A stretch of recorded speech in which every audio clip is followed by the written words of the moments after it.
Bueno, muy interesante. Yo traigo la billetera, no es que desconfíe, sino uno de los problemas que estoy teniendo después de los 55 años, que la pierdo. Entonces me he hecho el protocolo de llevarla a todos lados. Bueno, un placer, un gusto que estén acá. Y no me gusta mucho el título de post cosecha, pero sí yo tuve un jefe bastante estricto que me hizo entender la importancia de las tareas en post cosecha. O sea, no hablo por mucho, pero yo durante mucho tiempo, después de la cosecha, me volvía a interesar en la poda, ¿no?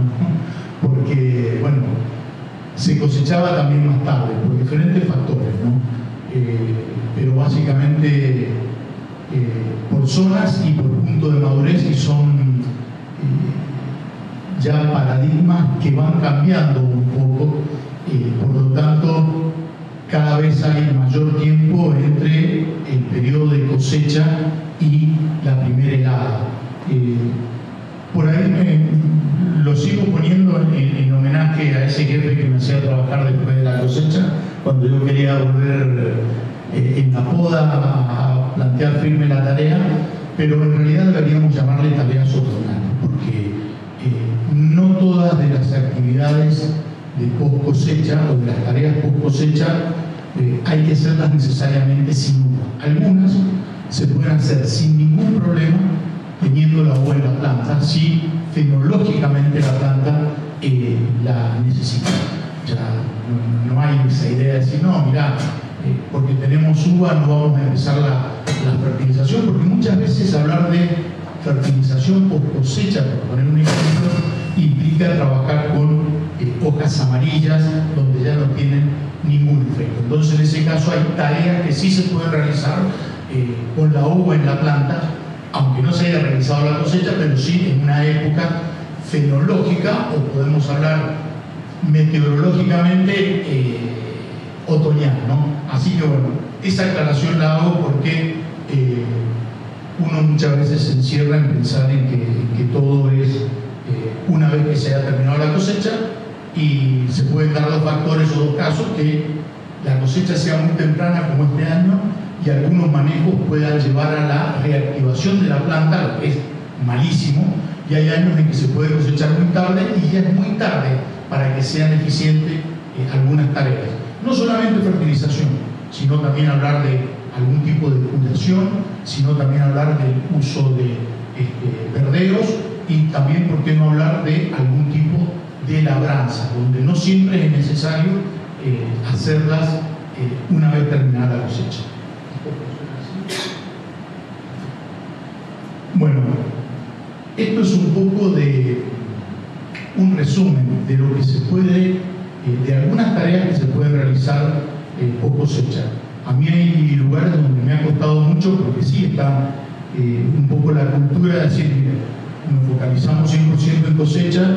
Hay viñedos o empresas en las que asesoro que tienen viñedos en distintas zonas, por lo tanto, y distintas variedades. Entonces, las cosechas se hacen muy largas porque hay variedades muy tempranas y variedades muy tardías, y también porque las empresas tienen fincas en zonas tempranas y también en zonas tardías.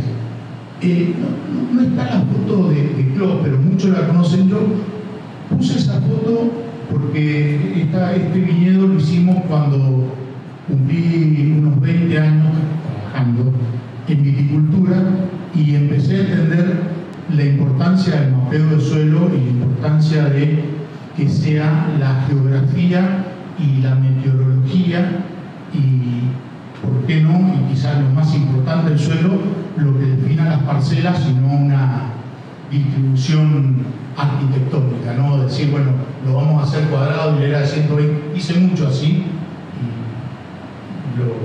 lo pagué, como decía el Diego.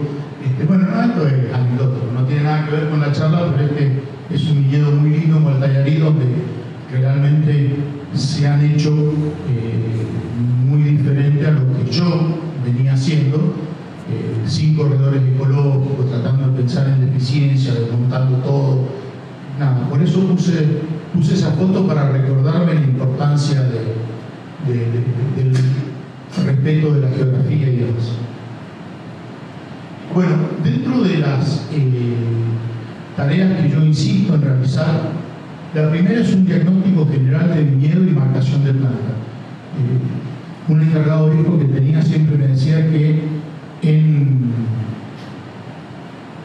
la cosecha o en la época de cosecha las plantas muestran la hilacha. Es decir, muchas veces en plena época de crecimiento de brote no se ven las plantas con coloraciones rojas, las plantas que tienen problemas de hoja de marrón, que tienen virosis, y sí empiezan a tener esos problemas cuando la planta está cerca de cosecha. Es una cuestión también de demanda energética por parte de la planta, pero es un lindo momento para hacer diagnóstico de viñedo.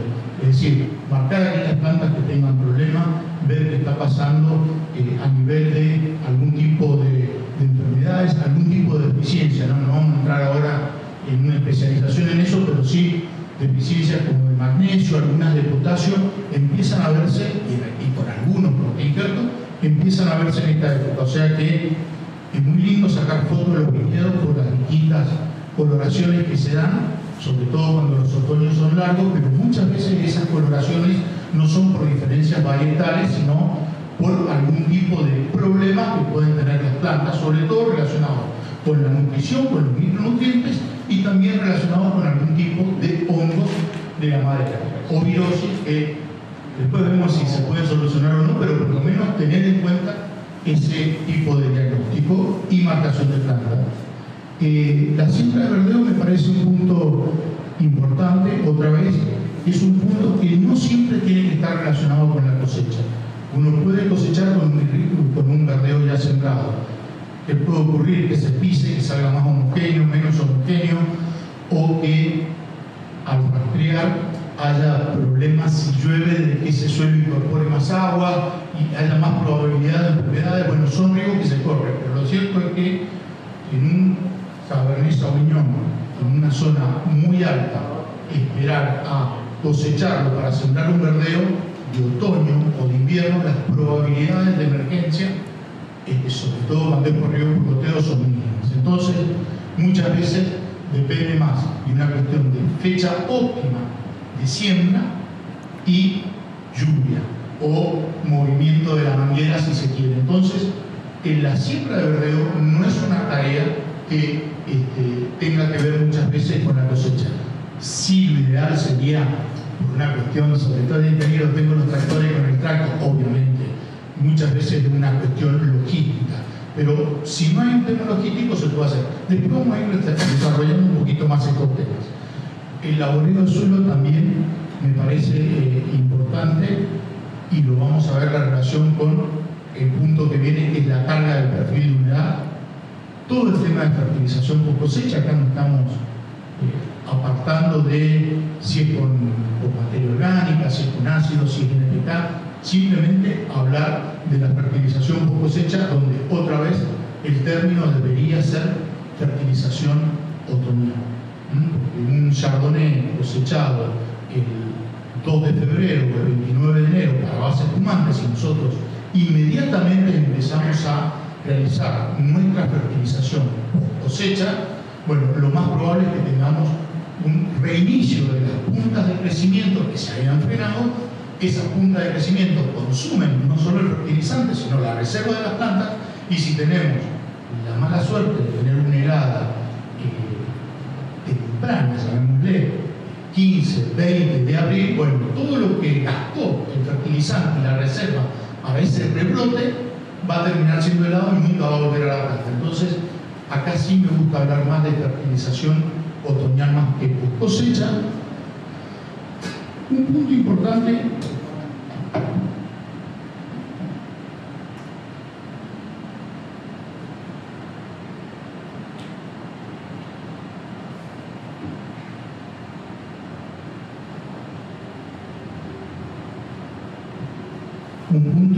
que me parece retomar es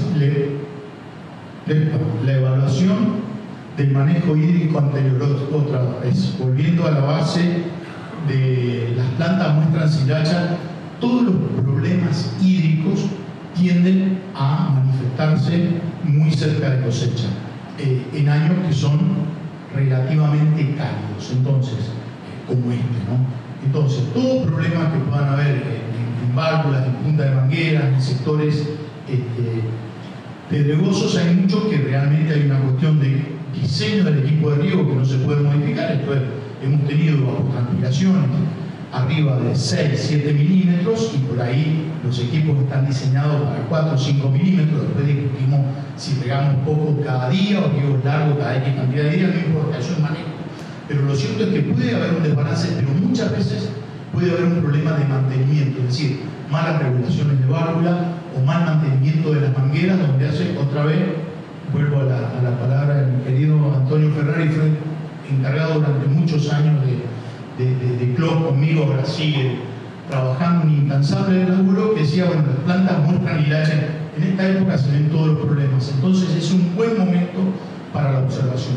Muchos de los estudios que se hacen de NDVI o de mediciones se hacen en una época de crecimiento y está bien que así sea, porque nos da la posibilidad de cosechar por diferentes zonas o aplicar algún tipo de micro o macronutriente o correcciones en el viñedo, porque evidentemente el hecho de verlo de arriba, verlo de otra perspectiva, se ven mejor esas diferencias, pero es muy importante la recorrida y ese diagnóstico, esa recorrida crítica en esta época, vuelvo otra vez, otoñal, porque se van a encontrar ya con plantas en la última parte de su ciclo vegetativo y es donde más van a manifestar los problemas.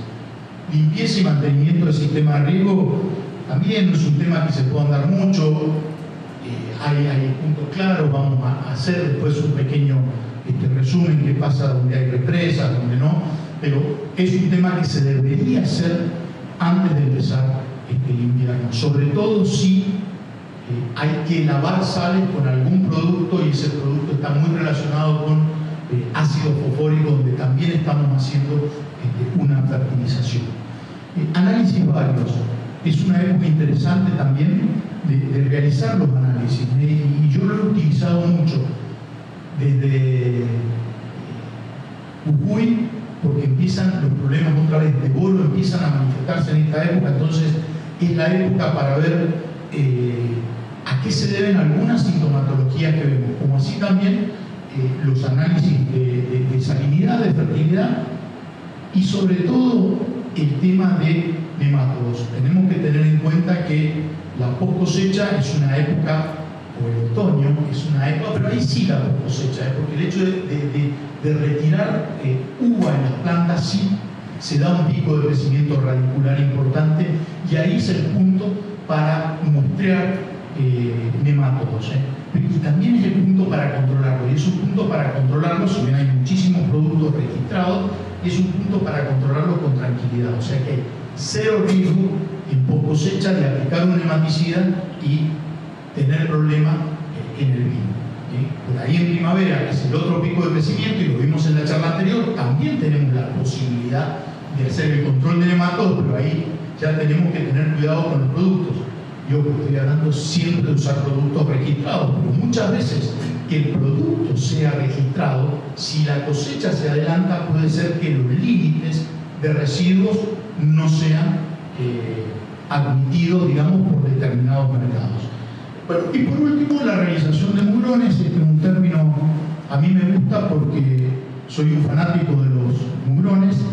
Tengo una gran desventaja que donde es pie americano o donde hay variedades de los suelos que son muy, llamémosle, sensibles al ataque de nemátodos, hacer mugrones es hacer pie franco, por lo tanto hacer en un arenal de chardonnay en mugrones hay muchas probabilidades de que los mugrones terminen siendo afectados, pero en general me parece una práctica sana, una práctica que se debe hacer y que se debe hacer ahí sí al final del otoño. Y ahí están las discusiones con los encargados. Cuando se quiere hacer al mismo tiempo que la poda, lo más probable es que salgan muchísimo menos mugrones. Entonces, cuando uno hace la realización de mugrones previo a la poda, y muchas veces con hojas, no es lo ideal de ninguna manera podar con hojas, porque se están con hojas amarillas, ¿no? Porque se están poniendo parte de la reserva, pero muchas veces es la única alternativa que tenemos.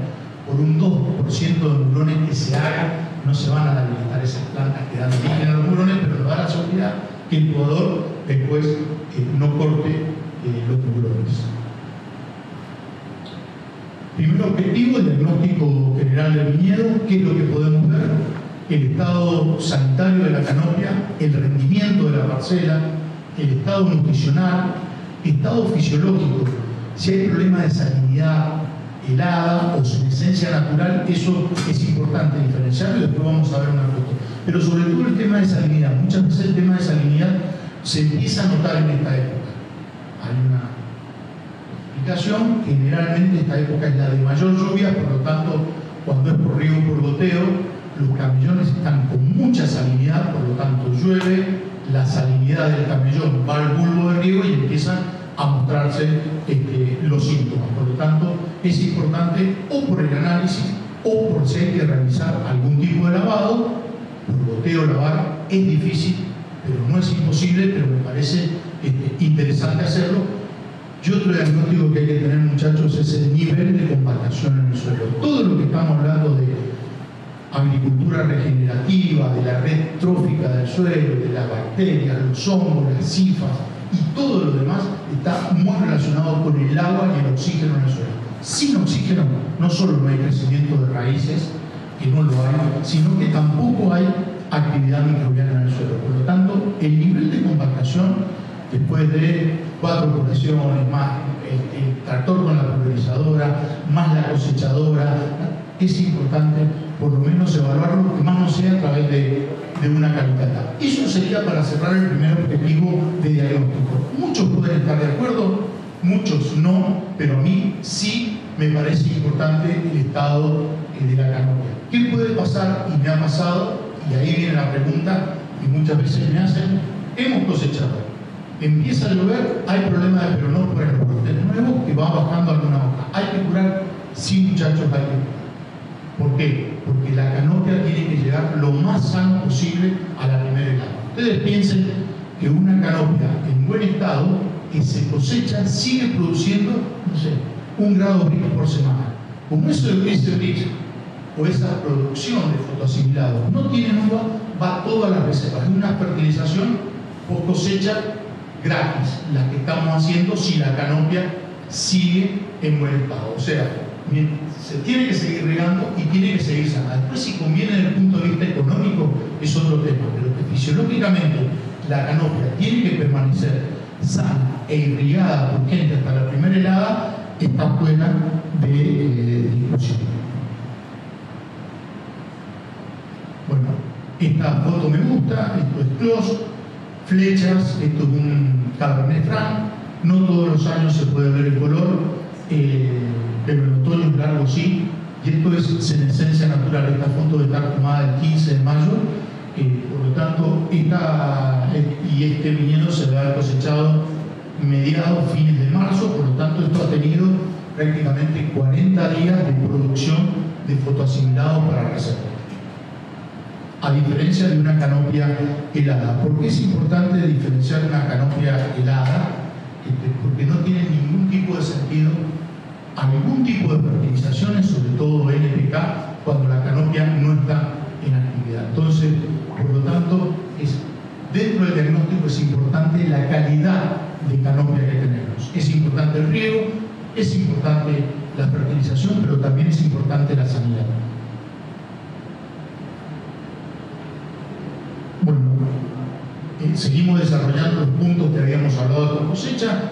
El verdeo ya está fuera de discusión cuáles son los objetivos generales que tenemos, más allá de la vida en el suelo, de la compactación, de la biodiversidad, digamos, y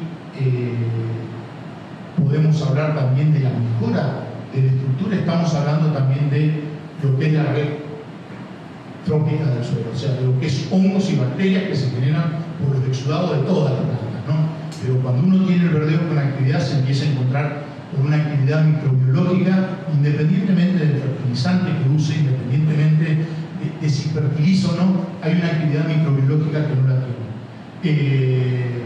Cuando hablamos de ventaja y de desventaja, muchas veces empiezan algún tipo de discusiones, ¿no? Porque todos los gases de efecto invernadero, pero básicamente el anhídrido carbónico, el óxido nitroso, metano por ahí también, son generados muchas veces por el mal manejo de la fertilización y el mal manejo del suelo. Y esto, los verderos serían todo lo contrario, ¿no? Sobre todo para la aplicación de anhídrido carbónico y demás.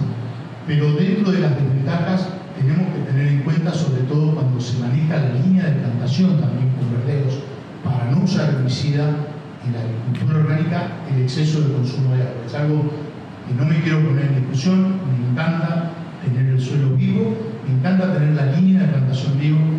Tratamos de disminuir al máximo el fertilizante, pero hay que tener en cuenta que todo esto en una zona de déficit hídrico, crisis hídrica o emergencia hídrica es consumo de agua. En un segundo punto, las mediciones que hemos hecho, está el profe ahí por ahí, voy a meter la pata, pero generalmente hemos tenido en épocas con riesgo de helada, hemos tenido menor ganancia de calor donde tenemos el verdeo que donde el suelo está desnudo. Entonces, con esto quiere decir que me refiero a ganancia de calor en el día, ¿no? Para que después tenga menos, o sea, el balance sea mejor, digamos, cuando pierde en la noche. Pero lo cierto es que a mí me parece que el verdeo es una alternativa para tener en cuenta, muy recomendable, pero por ahí hay que ver la topografía del terreno, hay que ver la disponibilidad de agua, y después hay un segundo punto que no me quiero meter, porque eso fue parte de la otra charla, que es el tema de la incorporación. No todos los verdeos son incorporables con rafas, no todos los verdeos son rolables, es decir, pasar el rolo, y no todos los verdeos son para cortarlos con desmalezadores. Entonces, una cosa es trabajar con mostaza, otra cosa es trabajar con centeno, triticales o cebada, otra cosa es la cebadilla, y otra cosa por ahí puede llegar a ser la vicia. Lo cierto es que si a esto le sumamos, más allá de lo regenerativo, lo orgánico, son muy buenos controladores, sobre todo la chipita. Con Wedelia cuesta más, con cañota obviamente más, porque compiten en altura, pero lo que es chipita, que es uno de los graves problemas que tenemos en los viñedos orgánicos, el verdeo es una buena herramienta para tenerla controlada, el verdeo de invierno que estamos hablando, para tenerla controlada por lo menos hasta diciembre, noviembre, que es cuando se está entregando el verdeo. Otra cosa también, estamos hablando del uso de moa o mijo para fijar suelo o mantener el camellón verde en verano, pero ahí hay otro tema que es el tema del agua y la emergencia o el nacimiento de ese verdeo. Después, cualquier duda al final podemos ir discutiendo. Distribución en el camellón, esto es domain bouquet, esto está sembrado al boleo, se puede hacer en 2 o 3 líneas y se puede al boleo también aplicarlo en la línea de plantación. Eso también con la idea de controlar un poco el tema de chipita en cultivos orgánicos. Bueno, esto es ojo del vino y esto está en 3 líneas. Laboreo del suelo, y ahí empezamos con el tipo de labranzas, y obviamente acá hay dos grandes grupos que definir, que es cuando el riego es por inundación y cuando el riego es por goteo. Durante muchos años yo me crié con la labranza mínima o labranza reducida, esto es trabajar prácticamente con glifosato el 100% de la superficie. ¿Por qué? Porque era barato, porque había mucha piedra en cloro, entonces se rompían las desmalezadoras, porque había mucha hormiga y aprovechamos para aplicar el CLAP, así nos quedamos con suelos desnudos, sin vida, compactados. Pasé a la etapa intermedia, es decir, herbicida en la línea de plantación, desmalezado en el camellón, pero eso manteníamos más vivo, había más frescura en la uva porque no había tanto radiación en los sectores muy pedregosos. Pero ¿qué pasaba? Bueno, los suelos no les sacábamos la compactación, por lo tanto he pasado al extremo de el subsuelo. A mí la labranza vertical me gusta mucho, aún en suelos pedregosos se necesita un tractor con más HP, se necesita un leve despedrado, pero el resultado que hemos obtenido, he tenido la suerte para bien y para mal, empezar Club de los 7 en el año 98 y seguirlo al día de hoy, así que no le puedo echar la culpa a nadie de los errores. Hemos ido aprendiendo sobre la marcha, pero bueno, a mí me parecen más ventajas que desventajas la de la labranza vertical y sobre todo la del subsolado. A tiempo. La época para hacerlo, ahí sí conviene hacerlo post cosecha y más bien tirando a mayo. ¿Por qué? Porque cualquier rotura de raíces que haya, va a haber un pico de crecimiento radicular o van a haber temperaturas en el suelo que permita que la raíz siga creciendo. No sé si está la foto acá, pero hay cortes de raíces gruesas, envejecidas con subsuelo, que a la primavera siguiente se llenan de raíces nuevas. Entonces, me parece muy importante el tema, independientemente del riego por inundación, en el riego por goteo, hacer labranzas verticales. Cuesta muchísimo, hay mucha piedra, pero lo cierto es que un suelo compactado es un suelo que cuesta mucho la vida y cuesta mucho el crecimiento radicular y se da mucho el decaimiento de crecimiento de vigor en algunas variedades. Carga de perfil de humedad. Otra vez, muchas veces terminábamos la cosecha y decir, bueno, ya está, veníamos regando. No, manejo de riego post cosecha, y ahí sí no hablo de manejo de riego otoñal, porque si no está cosechado por ahí, de acuerdo a la gama que se quiera hacer, no estoy hablando de que haya que reducir el agua, puede ser que en algunos casos sí, en otros casos no, porque el objetivo no siempre es alta gama, puede ser producción, pero lo cierto es que se necesita, sobre todo en riego por goteo, sobre todo en zonas, llamémosle, donde se ha trabajado mucho con fertilización tradicional, convencional épica, el lavado de aguas. Se necesita también la promoción del crecimiento radicular y se necesita también tener el suelo lo más húmedo posible cuando uno está alto por el riesgo por ahí de algún tipo de helada temprana. No digo que vamos a hacer una lucha pasiva contra helada inundando, pero sí el hecho de mantener el suelo húmedo. Nos ha pasado de tener válvulas o sectores sin regar, enfrentados, misma variedad, misma altura, y tener más daño de chamuscamiento, para usar un término bien chabacano, de brotes en esta primera helada, donde el suelo estaba seco que donde el suelo estaba húmedo.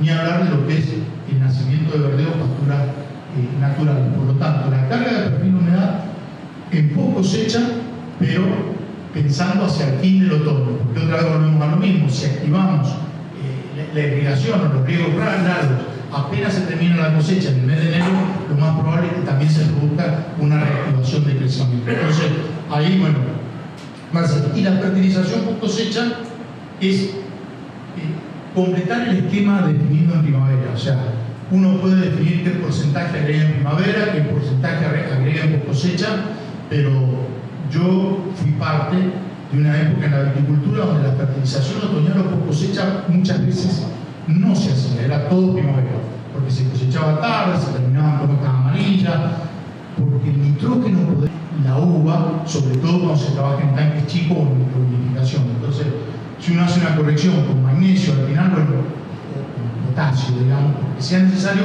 puede haber una interacción con el pH y demás, que en ese caso sí sería mejor trabajar los micro o antes en la temporada o en post cosecha.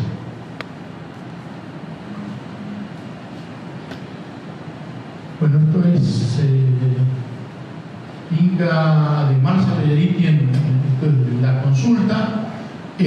Nada, un esquema de fertilización NPK para demostrar que se puede hacer aún con uva, ¿no? porque es necesario, sobre todo si estamos en una zona donde hay riesgo de cosechar tarde y estamos por ahí en un estilo que se busca una madurez. Entonces, me parece interesante realizar cuando sea necesario. Mantenimiento y limpieza del equipo de los sistemas de riego. Una vez que se hayan dado los riegos por cosecha, me parece que es el momento de realizarlo. Una, porque se tiene tiempo. Dos, porque si usamos ácido fosfórico puede servir como fertilizante. Y también para reparar algún tipo de pérdidas o roturas que se dan por la cosecha. La otra alternativa es hacerlo en agosto.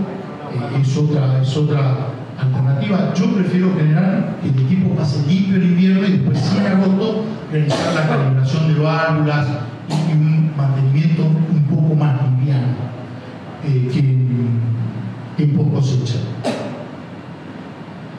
Análisis varios, lo que nos referimos. Ahora sí, por buenas prácticas, sí se está trabajando mucho más con análisis casi obligatorios, pero lo cierto es que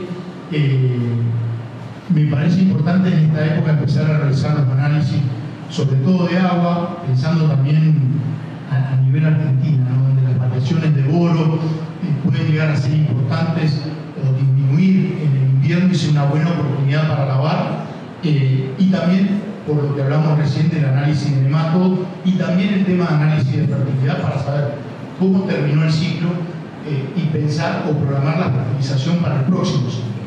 Un tema que es no menor y que a mí me gusta mucho, cada vez se está haciendo más, es el análisis de arginina en raíces. Es un análisis de reserva que tiene como objetivo ver cómo estamos trabajando la longevidad del viñedo, porque muchas veces nos encontrábamos con viñedos en donde nos focalizábamos 100% en la calidad del vino, por ahí con algún tipo de déficit o algún tipo de restricción a nivel de fertilización para mantener canopias finas, para mantener crecimientos controlados, y resulta que año a año la reserva iba cayendo mucho. Las reservas en raíces, en brazos y en tronco. Y nos encontramos que después de 10, 12 o 13 años los viñedos estaban bastante avejentados o muy heterogéneos. Esto es en zonas con mancha de piedra, con baja retención de agua, donde vinieron ríos secos, sobre todo en el Valle de Uco, empezaban a notarse problemas de vigor. Y eso estaba muy relacionado por la caída de las reservas por ahí, por no un buen monitoreo a nivel. Es importante el análisis foliar, sobre todo a nivel de floración y a nivel de envero, pero también el análisis de raíces al final de la temporada. Sí. ¿Qué parámetro tomás qué parámetro de arginina tenés para que la planta tiene que tener planta madre marcada? Mira, generalmente usamos las mismas plantas. La tabla normal de arginina, yo los análisis lo hicimos en Chile y después en Perú. Ahora con Juan Pablo Metre vamos a empezar acá, pero no me importaba tanto la tabla, porque la tabla tenía que dar más de 12 y no nos daba nunca a nosotros. A mí lo que me importaba era mi comparación. No le daba mucha bolilla el primer año, pero sí comparaba. Sí, tomemos plantas marcadas y esas plantas sí me importaba la evolución con los años, que se mantuviera estable. No importa que estuviesen muy por debajo de una curva de Perú o de California, ¿se entiende? O sea, los valores yo con menos de 5 me empiezo a agarrar.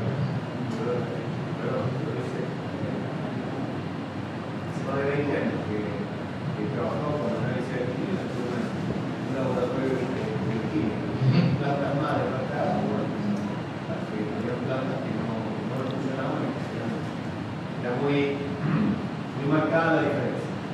Ajá, bueno, puede ser que la heterogeneidad, pero si vos tomás siempre la misma planta, que en realidad, bueno, hay todo un protocolo, tenés que tomar por lo menos entre 15 y 20 para hacer la mezcla, pero esas mismas 15 y 20 las tomás todos los años, vas notando si va aumentando.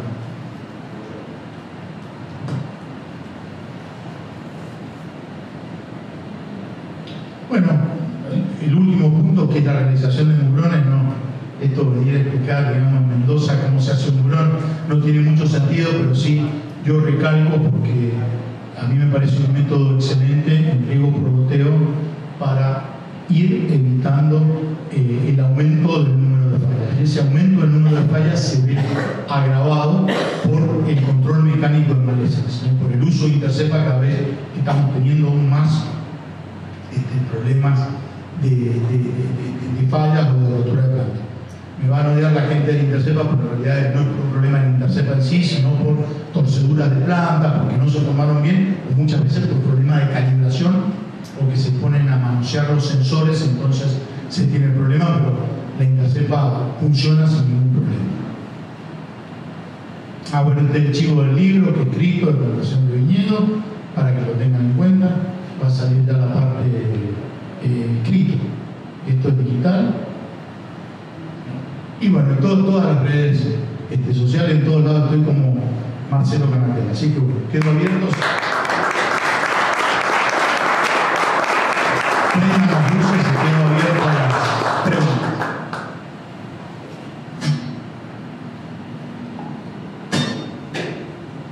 No te quedes con dudas, vamos. Respecto de la aplicación, ya sea de un bioestimulante o de cualquier macro,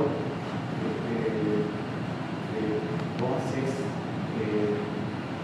calicata antes de aplicar el producto, haces calicata antes de aplicar el producto para ver que no tener la mayor concentración de raíces y en base a eso organizar tu sistema de tu horario del tiempo para meterlo y decir el primer tercio, el segundo tercio, el tercero. No. Me ha dado a pensar, quizás tendría que hacerlo, pero generalmente varía mucho. Pero en todos los suelos de la parte alta de Valle de Uco nos estamos moviendo en el último tercio, tratando de dejar no más de una hora y media de agua posterior a la raíz. A mí me gusta mucho en el modelo de ácidos húmicos y fúlvicos, muchos ensayos de varios años con varios productos, y ahí en general sí estamos trabajando más con calicate y demás, tanto para la aplicación como también para evaluar, ¿no? Porque hay muchísimos productos en el mercado. Entonces la calicata a mí me parece un punto, la calicata y limpiar las raíces con pulverizadora me parece el primer punto para saber si estamos hablando de un buen producto o no. Pero volviendo a una fertilización ya sea orgánica o convencional, líquida, a mí el último tercio es el que más me gusta, porque en general las raíces activas, en general, en la zona de Valle de Uco, la vemos Legua del Peñarí, la Carrera, donde yo más me muevo, están hasta los 60-70 centímetros. Entonces, yo me aseguro de que llegue bien la humedad a eso, y generalmente, y esa es buena la pregunta desde ese punto de vista, cuando fertilizamos generalmente lo hacemos con riegos cercanos, no menores de 2 horas. Porque son equipos de riego generalmente muy grandes que demoran mucho tiempo en presurizar. Entonces ya hacemos riego de 3 o 4 horas, eso sí lo hemos medido, y lo hemos medido con marcadores para limpiar el sistema de riego. Entonces yo tengo el tiempo de avance de la mayoría de los proyectos que se entienda. Uno inyecta el fertilizante y no llega uniformemente a todo instantáneamente, no es como la electricidad, sino que hay todo un movimiento. Bueno, nosotros sí, pero hay equipos donde nos demora 1 hora y media, 2 horas para llegar a la punta de la válvula que conforma la operación. Pero en general me muevo en el último tercio, o sea, el último tercio de la hora 9 a la 12 o de la hora 12 a la 15 si regamos 15 horas. Tampoco riego más de 15 horas cuando fertilizo.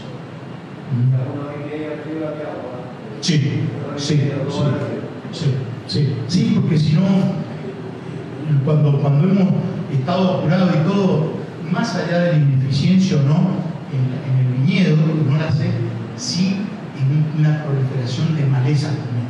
Entonces, por ahí como lo que trato es de no tenerla disponible para la maleza, sobre todo si estamos hablando de productos nitrogenados, ¿no?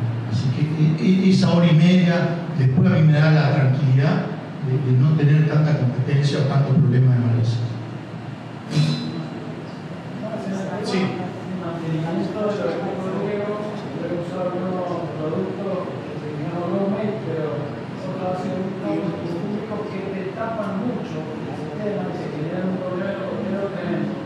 ¿Hay algún tipo de medición o algo que podría hacer que el producto no me va a tener un problema en los goteros? ¿O eso es probar y ver qué? Está muy buena la pregunta. Yo creo que hay que probar. Yo he tenido serios problemas. Unos productos derivados de la caña de azúcar, y he taponado gotero ahí el año 2006-2007. Me comí un par de hectáreas de taponamiento. Un tema a tener en cuenta con respecto, no sé si los aburro, ustedes me dicen, no, pero es importante lo que dice Alfredo con respecto al taponamiento y demás. No depende mucho del producto, pero depende mucho del caudal del gotero. Un gotero de 1 litro hora tiene un laberinto, un trazo mucho más fino que uno de 4 litros hora. Entonces, muchas veces, cuidado con los productos que se utilizan, que no son muchas veces aptos para riego por goteo, cuando tienen goteros de 1, 1,2 o 1,4 litros hora. Sea autocompensado, o sea, se entiende, hay todo un laberinto y el trazo es muy fino. Ni hablar del nivel de filtración y ni hablar de la disolución si se usan productos por ahí que no son tan aptos para riego por goteo y se tengan que disolver, ¿eh? Pero es importante la pregunta. Pero yo he tenido en goteros grandes, me refiero a 3 litros hora, he tenido problemas de taponamiento, así que sí hay que tener cuidado, más si los goteros son chicos. Sí. Una pregunta dividida en 3.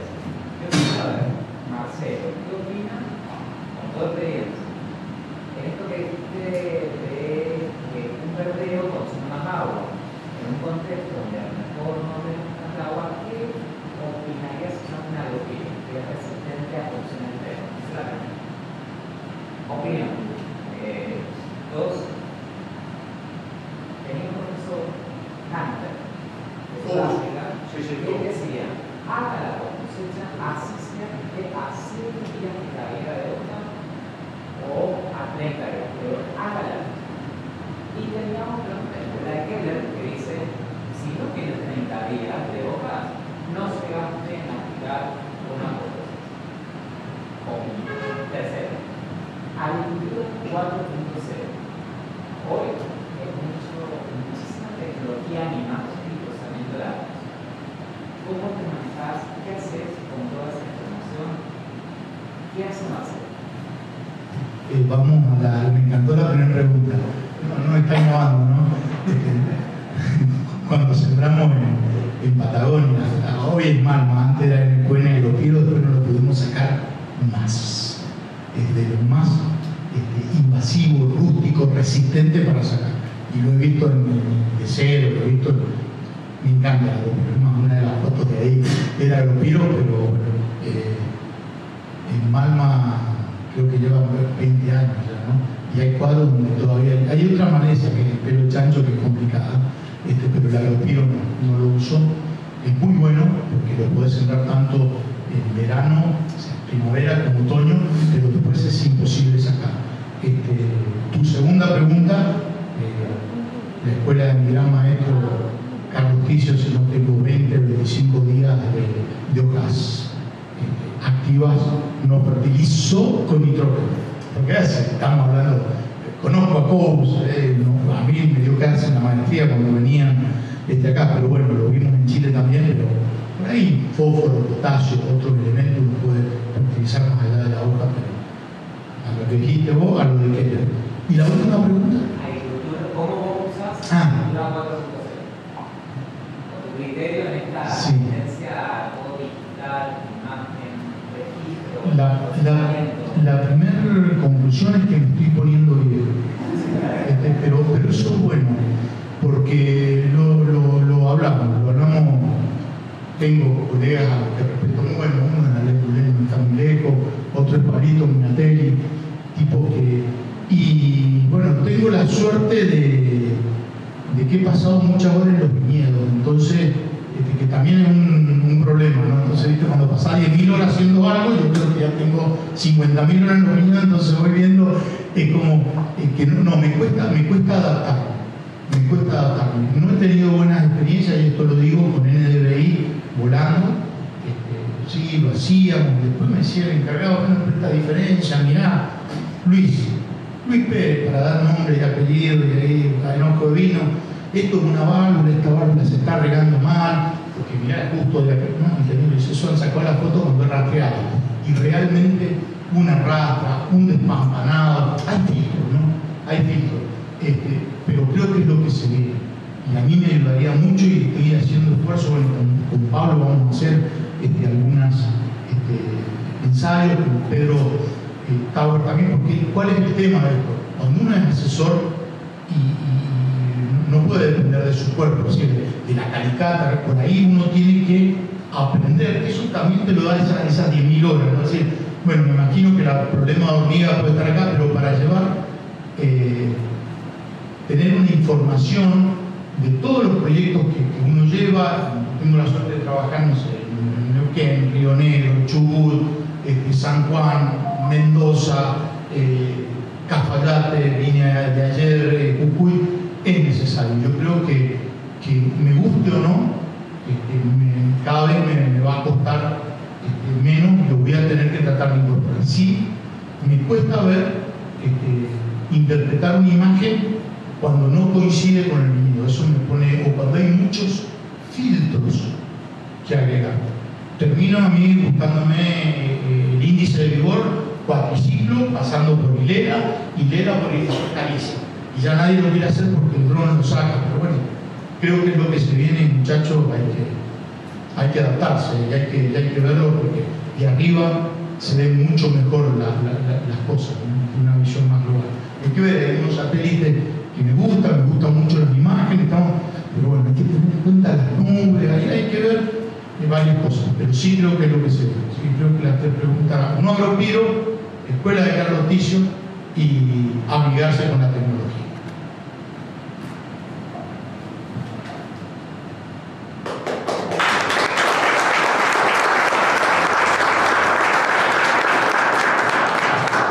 Marcelo, muchas gracias. Bueno, en nombre de la empresa Agromed queremos agradecerle su asistencia a este curso, haberse acercado. Esperamos tenerlos presentes en las próximas charlas educativas, vamos a tomarlas así, manejo de viñedos. Y ahora los queremos invitar abajo. Tenemos un pequeño ágape para explicar algo antes de ir a la casa. Así que un vino de honor también, ¿no? Bueno, así que los esperamos ahí abajo para degustar algo. Muchas gracias y que tengan un buen fin de semana.